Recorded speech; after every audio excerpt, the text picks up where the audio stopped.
All right, today we're pulling back the curtain on what might be the most important Formula One test in years, the secret shakedown where teams got their very first taste of the radical 2026 cars.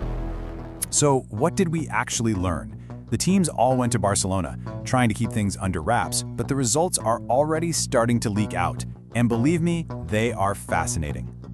First up, let's just set the stage here because it is impossible to overstate how massive these new regulations are. This is not just a little tweak, it is a full-on reset for the entire sport.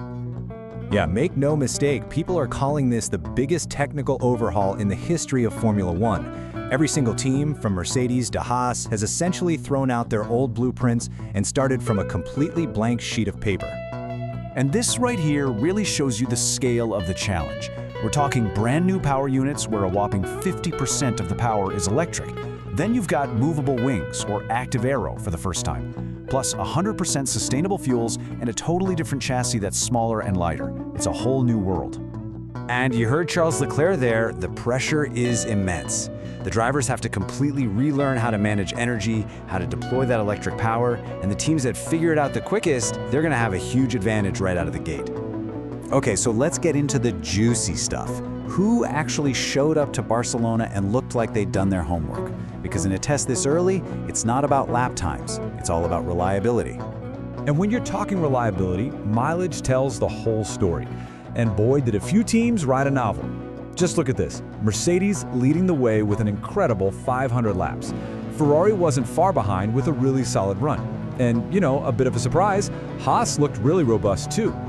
Mercedes came in as the team to beat, and they absolutely lived up to the hype.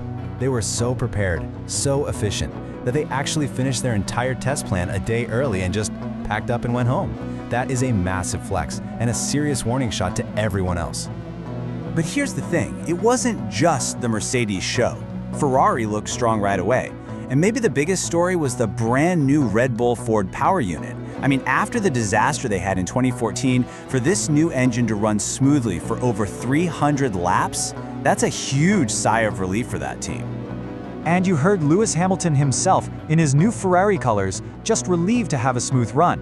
And you can see why. For a team trying to get a new driver settled in with a totally new car, just banking those trouble-free laps is absolute gold. It's all about the data. All right, but not everyone had such a smooth ride. For some teams, this first test probably raised a lot more questions than it answered, and they've got a mountain to climb already. I think the car everyone was waiting to see was the new Aston Martin. You know, the first one designed by the genius Adrian Newey. The hype was off the charts. The reality, well, it was a tough start. The car was late, it had a breakdown on track, and they only managed 66 laps. Ouch. But even with the low mileage, you heard Fernando Alonso there, he was quick to praise the team, talking about this phenomenal effort just to get the car on track. It sounds like they are definitely behind schedule, but they are pushing like mad to catch up. And across the rest of the pit lane, it was a real mixed bag.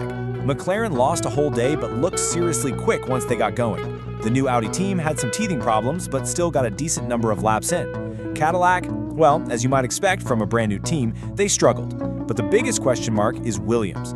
They didn't show up at all, which puts them massively on the back foot. So, after all that, what about actual speed? Who's fast? Now, we have to put a huge asterisk next to this, okay? These are unofficial times from a shakedown, but they're not completely meaningless either. If we look at the unofficial fastest laps, a familiar story starts to emerge, doesn't it? You've got Lewis Hamilton in the Ferrari just ahead of George Russell in the Mercedes, with Lando Norris's McLaren right there in the mix. Looks a lot like the top of the grid we know now. And here's the key thing.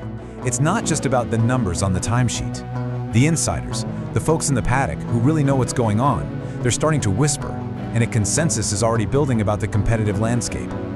And this is what that landscape seems to look like.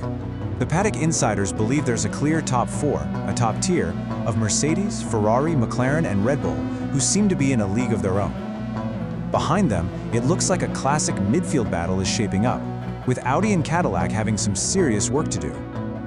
So, this brings us to the ultimate question, doesn't it? What does all this mean for the championship? Can we already see a favorite emerging from this first test? You see Mercedes just churning out lap after lap like a machine. And you have to wonder, are we about to see a repeat of 2014? Remember how they just dominated the start of the last hybrid era? It has that same ominous feeling about it. But hold on, not so fast. This time around, the rules are different. They're specifically designed to stop one engine manufacturer from getting a massive, unbeatable advantage. What does that actually mean? It means a team like McLaren, running that exact same Mercedes power unit, has a real chance to fight them on equal footing. And what you should really take away from all this is that this is just chapter 1. We are only at the very beginning. Teams are going to learn and develop these cars at a mind-blowing pace. The car that was quickest in Barcelona might be midfield by the time we get to the first race. So that's the real question we're all waiting to have answered. Is it dominant champion inevitable, or will these new rules finally deliver the close, multi-team title fight we've all been dreaming of? For more F1 deep dives as we get closer to 2026, make sure you subscribe to PitCrew TV. Thanks for joining us.